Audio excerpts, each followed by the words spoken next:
Africa Content TV. Mo tọrọ lọ́dọ̀ wa ọkọ ìyàwó tó bá ní pé agbé ti Nàìjíríà dé ó fẹ́ bá yín sọ̀rọ̀ gẹ́gẹ́ bí ọmọlúwàbí ni. Ẹ wá ẹ má jókòó lé àga wájú mi, ẹ jókòó lẹ́lẹ́ bá. Jókòó dáadáa, jókòó àbáyé. Ẹ má bọ́lí ṣe ju ẹ má bọ́lí. Bàbá àbí ẹ̀kọ́ ni. Ọmọ wa ní àdúgbà àdúgbò wa. Ojúlọ̀rọ̀ wa. Yeah, Mrs. Ahmed.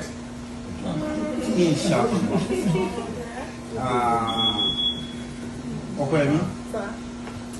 Ọpẹ́ ti yẹ wá lérí ni. Alhamdulillah. Ọpẹ́ yẹ wá lérí ọmọ ìyá mi yo.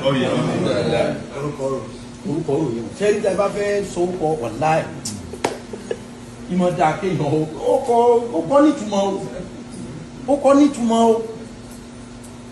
Ṣé rí pé ìyá tó bí Maria òun lọ sọ ló kọ fún rẹ̀. Ó wá ní wàrọ̀ ìzùhà wọ́n rí yẹ́tẹ̀lá bí mo ti sọ ní Maria yìí bá mójútó àtẹ́bí rẹ̀. Maria ẹ̀rọ wá bí Jésù ráyé wá bí ó ráyé Jésù jọ́rẹ̀ Ọlọ́run àbí ọjọ́rẹ̀ Ọlọ́run Jésù ó mú gbàlà wá bí ó mú gbàlà wá ìní Abdullahi atani al-kitab ó kọ́ ó wà very important. Ọpẹ́ ti wá yẹ wá lérí wa ẹ wá wo ọkọ ẹbí ọkọ wa náà Abdulhamid Opeyemi làwọn náà Ọpẹ́ Amin Ọpẹ́ nìyẹn náà pé ẹni Ọpẹ́ yẹ ọtún á jẹ́ Ibrahim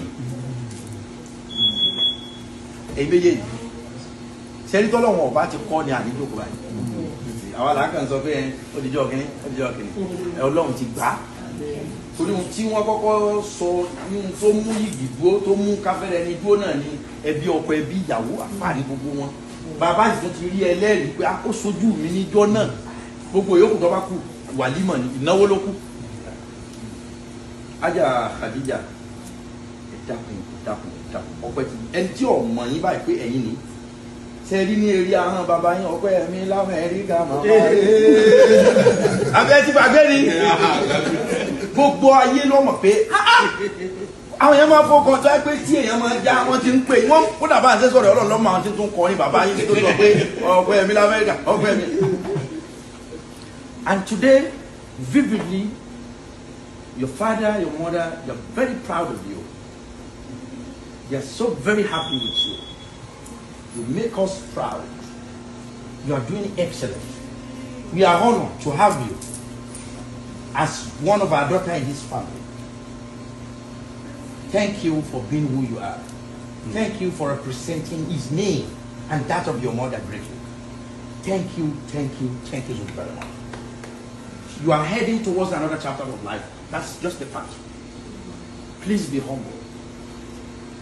Please be very humble. Be polite. Be moderate. Be sincere.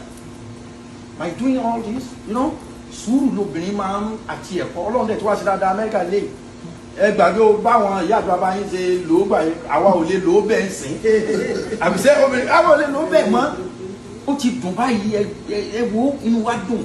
Garden yìí a sì tún máa ṣe garden mi tí thousands of people máa jókòó.